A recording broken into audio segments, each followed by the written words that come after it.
Welcome to Mountain Accent Sewing. My name is Cynthia, and today I am sharing a pattern review.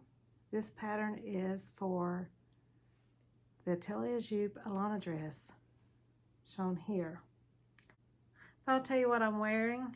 Today I'm wearing a Friday Pattern Company Wilder blouse, and it is in a lovely viscose crepe fabric.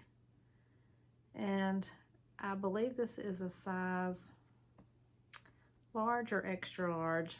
I don't recall what size I went with, but it is a great fun pattern and I really like it. So let's get into my pattern review. Now I made the Atelier Jupe Alana dress and wore it to the Charlotte Frocktails. It was one of 3 dresses that I was considering, but it was the only one that I actually had the time and got it sewn in time for the event. And I want to tell you all about this pattern.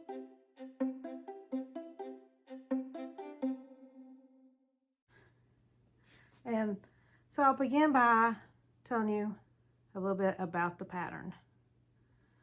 Atelier Jupe is a Belgian pattern company that 2 sisters began. I'm not sure how long ago they began this company, but they have quite a few patterns on their website. They come in a fairly good size range. It is not as extensive as some other companies, but it is a European size 34 to 52 and UK size 6 to 24. And on their instructions, everything is measured in centimeters. So for the purpose of my video, I have converted to inches since I work in inches when it comes to taking my measurements and just determining the size that I make. Now, all of their pattern instructions are written in 3 languages, Dutch, French, and English. And I have to say they're very well written. They describe the Alana dress as an elegant dress with a V-neck, wide sleeves, and a swirly skirt. There are 3 options for the waistband: a pleated one, elasticated waist, and a flat waistband. But all 3 of the waistband constructions includes a elasticated back. And they recommend a viscose or fine cotton, and the size range, like I said, is a European size 34 to 52. And so that is a bust size range from 33 inches to a 50-inch bust, 27-inch waist to a 44-inch waist, and a hip of 36 to 52-inch hip. And for this particular dress, I think the bust and the waist measurements are the most important measurements in deciding which size to cut. Okay, so for myself, I did retake my measurements because I have gained a little weight over the past couple of years, or really since whenever COVID started. Was that 4 years ago? It's been creeping on, and yeah, I would highly recommend taking your body measurements because I think I have changed about 1.5 to 2 inches in my bust measurement in that time period, which surprised me when I took my measurements. Yeah, so for my body measurements, I fit into a European size 46 for the bust, and my waist kind of fell in between the 44 and 46, and my hip fell in a size 42. So I decided to make a straight 46, and I guess prior to this, before gaining a little weight, I typically made a size 42 or 44 European size for their patterns, and have always gotten a good fit on each one that I have made.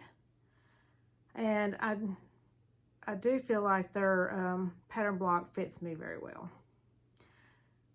Okay, so for this version here, like I said, it's a size 46, and I did choose a viscose fabric.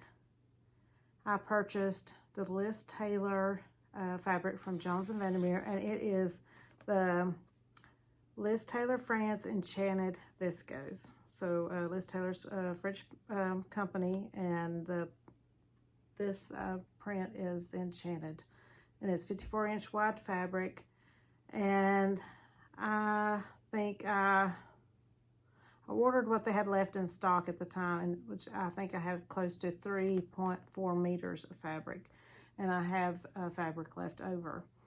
So yeah, it does use quite a bit of fabric, but it is excellent fabric to sew with.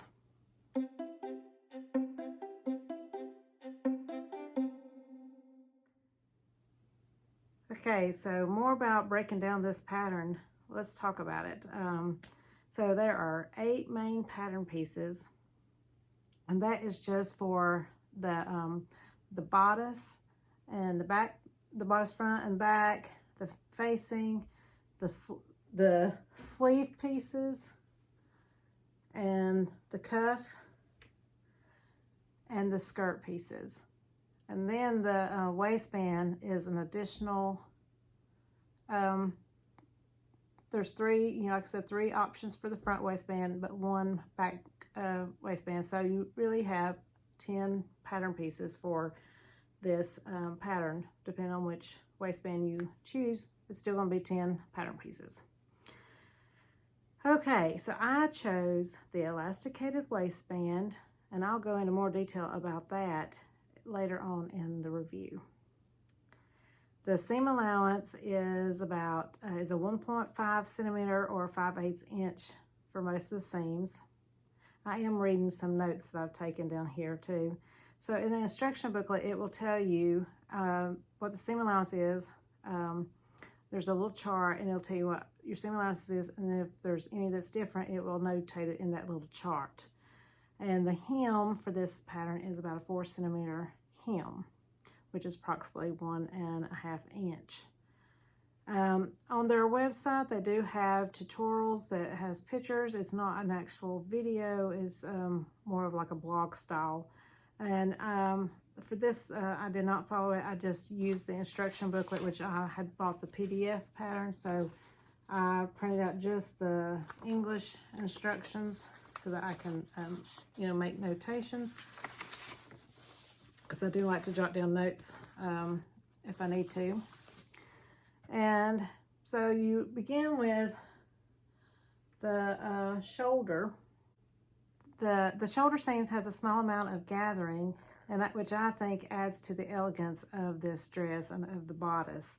And the V-neck line is also, I think, very flattering. The neckline is finished with a facing, and I was concerned a little bit about the facing flipping out. I have not done many V-necks, but I found that when I put on the dress, as long as I tucked it in, then it stayed in place. So I did, I think, do a few little stitches here in the seam that is hidden, just to hold the facing in place here, but I did not do any stitching down here to hold it in place. But it does, once you put it in place, it does not shift, or I didn't feel like it shifted. Now the V-neck, for me, it is a little tricky because I haven't done many V-necks, but the instructions are very well written, and I followed the instructions step by step, and I found that it was fairly easy to construct. You do have to cut into, on your V here, you cut down to your stitching line before you flip your facing to the inside, and that is the part that you have to do, just really be careful about. And like I said, it made me a little nervous, but I did it and it worked, and I had no issues. So next you're going to sew the side seams of the bodice, and then you're going to work on the sleeve. So the sleeve is a fairly large pattern piece, and you'll see that it has lots of gathers because you're gathering and I will include pictures along the way, but you have all these beautiful gathers, and they do gather into a cuff. So I did my 2 lines of stitching to do my gathering and gathered it up, and then this cuff piece is fairly narrow, but you're attaching it one side and then you flip it in, and you have folded down the edge, so you get a really clean finish on that cuff. And I find the sleeves adds to the elegance and was my favorite, I think my favorite part of the whole entire dress. After constructing the sleeve, you do go ahead and attach it to the bodice, and then you move on to the skirt pieces, and you sew those front and back pieces together, and you hem the skirt as well as gather. You hem the skirt and you gather around the top of the skirt, and then you have your completed bodice and your completed skirt, and you're ready to move on to the waistband.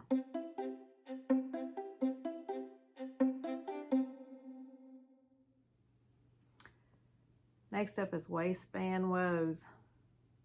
Let me tell you, this waistband business was very tricky. Very, very, very tricky. And in my notes, I didn't jot down all of the things about the waistband, so I want to read some from the instructions here in a moment. But so I picked out the elasticated waistband, and so you're cutting out 2 front band pieces and 2 of your back pieces, and you're going to sew the short ends of a front and a back together, and then do the same thing for the other front and back pieces. And once you have those stitched together, you are going to work from the right side of the bodice, and you're going to slide one of the outer waistband over the bodice, right sides together, and pin it in place. And then you slide the inner waistband into the bodice, right side of the waistband on the wrong side of the dress. Hope that makes sense. I had to read it a few times. So then you are sewing all of those layers together, and then you are turning it over, and you're sewing all those waistband pieces to the skirt kind of in the same manner, where one's to the outside and one's to the inside, and that seam or the top of the waistband is tucked inside the waist, or the skirt pieces are sandwiched between the 2 waistband pieces, same as the bodice. And then you're ready to move on to creating your channels for the elastic. And so you have to create 5 channels, and this is created by sewing 4 lines. 4 lines in here, and I will include some closer up pictures of that. So you're going to sew your 4 lines, and you have to leave an opening so that you'll be able to insert your elastic. I'm going to back up just a moment. Okay, when you're attaching that skirt piece, you do have to leave an opening so that you can get into your channels on the waistband piece. Forgot to mention that. So before you sew that up, you leave a small opening to insert into the waistband. And then same with your channels, you're going to sew around, and in that same place, let me show you on here, you have an opening that for all of the channels so that you can get up there to insert your elastic. So there's 4 lines of stitching that you're doing in the waistband, and you insert elastic in the top the middle, and the bottom channel. And the stitch lines should be spaced 1.2 centimeters apart. And this is where I had the most difficulty. Again, even when I'm sewing, I think in inches when it comes to like 1/4 inch, 3/8 inch, 5/8 inch. That's the way my brain works. And trying to do 1.2 centimeters and getting them all spaced apart evenly, especially on a viscose, even though I did spray starch this and it was it's a heavier viscose too, it's still, it shifts a little bit. And so I got all my stitch lines made and realized that on one of the little channels that elastic was supposed to go through, it was too narrow. I couldn't fit any of the elastic through it. And from the inside, I did unpick that seam so that I could, or that line of stitching so that I could redo it to get some width. Now I did notice that by unpicking what little bit I did unpick, it was damaging the viscose fabric and it was leaving little run marks. And so I was so terrified that it would do the same thing on the front. So I did the least amount of unpicking that I could do and left the rest. And my lines of stitching, I got my rows of elastic in, but they're not exactly the same distance apart. And once the elastic's in there and it's on me, you can't see it unless you're up really, really close to me and staring at my stomach or under my bust area. Then you're way too close because so I left it because I knew if I unpicked and recut the waistbands, unpicked this and the bodice and the skirt, I was going to do more damage to the dress than having them unevenly spaced. So that is the woe of doing this dress. This waistband is a little bit of a torture experiment. I didn't enjoy that at all. The other thing about doing the stitch lines around that waist is sliding all of this fabric, because this is a lot of fabric to slide underneath the needle on the sewing machine to get to the waistband. And that's part of what made the waistband so tricky to sew also. But once you get finished with that waistband, the dress is complete.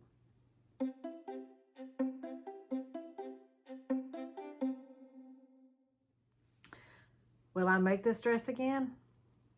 Let's see. I love the dress. I love the way it looks and wears. And when I wore it to the Charlotte Frock Tails, I especially loved the way the sleeves looked and the skirt did swish. And I did feel a little bloated that evening.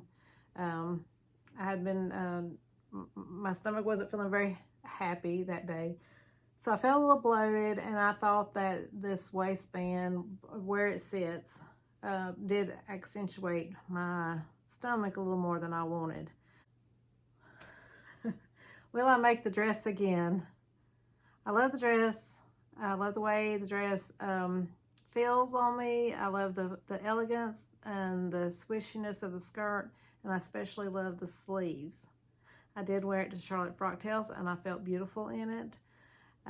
With the exception of this waistband, it fits underneath the bust, kind of at my high waist area, and I felt like it did emphasize my tummy just a little bit more than I wanted to. Now, when I first made the dress, I didn't think it was that as bad, but being a woman of a certain age, and I have gained a little, maybe a few pounds since I sewed the dress, 2 or 3 pounds, and I was bloated. You tend to, or for me, I tend to gain weight in my midsection. And so I did feel like it emphasized that more than I liked. But hey, overall, I think I would give this dress a 4 out of 5. And if it wasn't for that waistband, it would have a 5 out of 5. And so I would love to make this dress again, but the only way I'm going to make it again is if I can come up with a better way to attach the waistband. There's got to be a better way. Tell me what you think. If you have made the Alana dress, which waistband option did you go with, and did you have as much trouble as I did? Did you find it as fiddly as I did? And if you haven't made this dress, do you think you would like to? And how do you think it looks on me? And do you think I should make it again? I'd love to hear your thoughts. I hope you have found this review helpful. And if you like seeing this, please give me a thumbs up and like the video. And if you don't subscribe, I appreciate if you would subscribe. Thank you so much for watching today, and I will see you again later. Bye.